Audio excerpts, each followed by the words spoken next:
What is it to be good looking?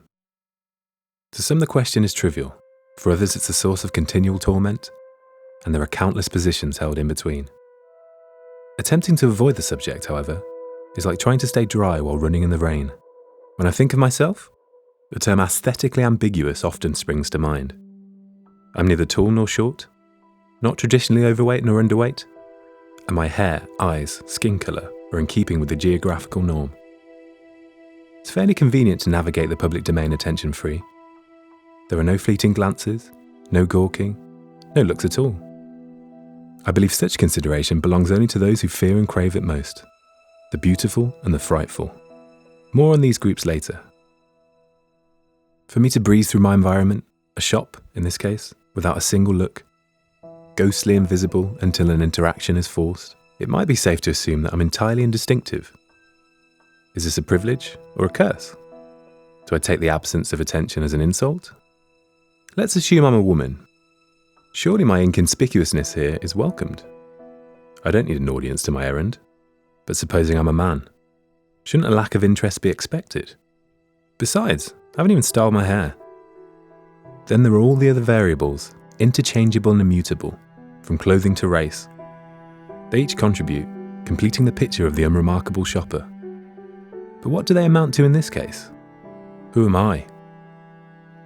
Consider parallel thinking. Myriad voices expressing essentially the same sentiment. Amongst a dizzying profusion of thoughts arising on the planet right now, isn't it likely that many of them will be uncannily similar? How many insecure opinions of one's own appearance are being postulated simultaneously? For better or worse, we live in a society where looks matter, and everywhere we turn we are presented with beauty as an ideal. A preened, polished, photoshopped standard of attractiveness thrust upon us at every turn, coupled with the suggestion that we should strive for such excellence. Nothing new is being expressed here. This observation is as old as time. I'm in a nightclub now, an environment unlike most others. Although music is blaring and the lights are low, objectification and split-second judgments are not only accepted here, they're expected. People have arrived for various reasons, some simply to dance or socialise, some to seek more carnal encounters. But there's an overlapping theme, the calculated adjustment of one's personal presentation. A custom that I've too followed. Cosmetics, clothes, miscellaneous, have been harnessed like sophisticated tools of warfare. Although some attendees nearby are impervious, my arsenal is unquestionably strengthened. I am no longer the inconspicuous spectre from the shop.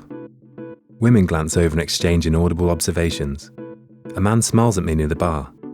People move towards me on the dance floor, dispensing with subtlety. The intensification of looks is undeniable. However, aware that I've presented myself differently, I'm carrying myself differently. Straight-backed, slightly aloof. As I wonder if this renewed confidence also makes me more attractive, a level of disassociation arises. I cannot acknowledge the ambient appreciation without recalling its former absence. The previous concern of invisibility battles against this new validation, testing its mettle. Am I only being seen now because I made an effort to be seen? Is it the body I've consciously sculpted through exercise? Is it because I've shaved? The tightness of my outfit? The application of makeup? The styling of my hair? So the question returns, am I good looking? I casually ask the people I'm with. You look great, they say, and it takes me off guard. What sounds genuine could easily be dismissed as politeness.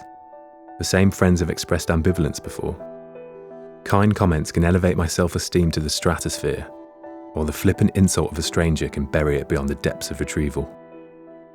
Sometimes the ones who receive the most unequivocal appraisal of their magnificence are the ones most racked with self-doubt and insecurity, and there are those who, despite a general dispiriting consensus, seem to reject reality, parading around with confidence that should perhaps be reserved for the most majestic of creatures. While over the years I've discovered that the assurance of one's own allure has a significant influence on the perception of others, maybe this can only be stretched so far. For instance, an ugly goose will never be regarded as a beautiful swan, no matter how high it proudly puffs its chest or how aggressively it flaps its shabby wings. Now I'm at work. In many ways, appearance should not matter here, but it does. Your hair looks nice today, I'm told, and my mind fixates on the final word. What's wrong with it on any other day? You look tired, I'm told. Do I? I slept well enough. In this instance, tired sounds like a synonym for bad. Shallow gossip fills the air like birdsong. You know they only received that promotion because they're attractive. Really? They're at the same level as me. I don't recall this accusation being thrown in my direction at the time. New starters are regarded for their beauty. It's perhaps the only thing worth mentioning when so little is known about their personalities. I'm not immune to the threat of these invading dreamboats, and defences are just as easily formed in this domain. It isn't like I'm trying to make an effort. This is a professional environment after all. Approving comments may float by every now and then. A casual comparison to a celebrity from a colleague. An expression of jealousy or admiration for a facial feature. The notion of being lumped in with other people of high esteem. The latter perhaps only expresses ignorance on the part of the speaker. Like how an Olympian and an avid gym goer might both be described as athletic, when the truth is that the pair don't even occupy the same dimension. Duller minds may reduce desirability to an arbitrary number between 1 and 10. You're a 10. Yes, you do turn heads, and they turn in ultimate admiration. What a remarkable spectacle you are. You're a 5. No, you do not turn heads. Enjoy your invisibility. You're a 1. Yes, you do turn heads, but they turn in horror. What a remarkable spectacle you are. Who decides such arbitrary designations when beauty is supposedly subjective? Ultimately, it's self-imposed. I decide how the attention and lack of attention is received. I choose to accept my position on this pathetic continuum. There are rare people who possess a kind of magnetism so powerful that it's intimidating. Repulsive, in a sense. No one dares to ask them out on a date, to approach them for their phone number, to even approach them at all.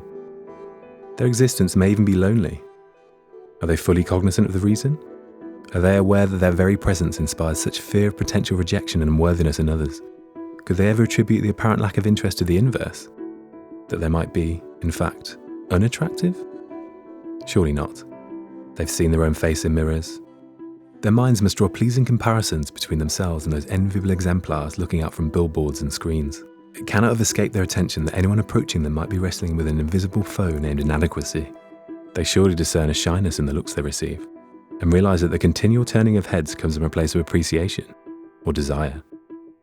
Those around them immune to daunting discouragement, friends, relatives, miscellaneous, must reaffirm it, must mention that theirs is the type of face that onlookers have admired for millennia. Now I find myself in a place where I'm an unquestionable outlier. These environments do not present themselves often. I'm a woman in an informal setting surrounded solely by men. I'm a man in an informal setting surrounded solely by women. I'm the single minority in a sea of majorities. I'm the only suitable individual in a group of unsuitable ones. I may still be the same person with no clue to whether or not they're good looking, but my stock has suddenly skyrocketed. I reactively blush as flattery flutters in from innumerable angles. It's a curious phenomenon, accumulative, a snowball effect, a bandwagon that those around me seem almost compelled to hop onto. In such interactions, someone with little self-awareness might suffer from acute swelling of the cranium. But do I take this sudden soar in appreciation as the validation I so continually crave? No. I take heed of my locale. I qualify the adulation with the objectivity it warrants. Is this self-deprecating? No. Pragmatic. I reflect on the attention my presence typically provokes, and my head remains clear, and in healthy proportion to my body. I'm beginning to understand the lunacy in comparing myself to others. It's been said that comparison is the thief of joy, and so much joy is for the taking when those with which to compare, models, movie stars, other luminaries, are judiciously curated for their brilliance. No painter should despair because they can't produce a Rembrandt. A tulip is not diminished by the existence of a rose. So what do? I render myself ignorant. I take everything and nothing for granted. I face the compliments and the insults with the same disregard. I let the acknowledgement of looks and no looks do battle, to cancel each other out and achieve a state of neutrality. Am I good looking? The jury is still out. With all things considered, I still don't know. And who the hell cares? Because in the end, looks will fade. Eventually, even the greatest combatants live long enough to witness their arsenals dismantled. The mere association of old age dulls the sharpest of swords, and inevitable decay delivers all former glory to the realms of irrelevance. While it's been whispered that those who tragically die at the height of their powers may claim the illusion of aesthetic immortality, in truth they look to erase the moment that they are. You were beautiful. You were desirable. You were, full stop. Praise for something I have no control over is hollow by principle. At surface level it seems wonderful. It can increase self-assurance and the sense of feeling special, unique. But the surface is as deep as it permeates. It's a drug, a substance that gives the user a warm, fuzzy feeling that is fundamentally transient. It fades, just like the looks themselves. Some argue that those never blessed with beauty to begin with are offered a clearer path. They are provided with fewer distractions, fewer concerns to trouble themselves with, a chance to ignore the outer and focus on the inner. Am I good looking? Wrong question. I am me, and that is all I can be.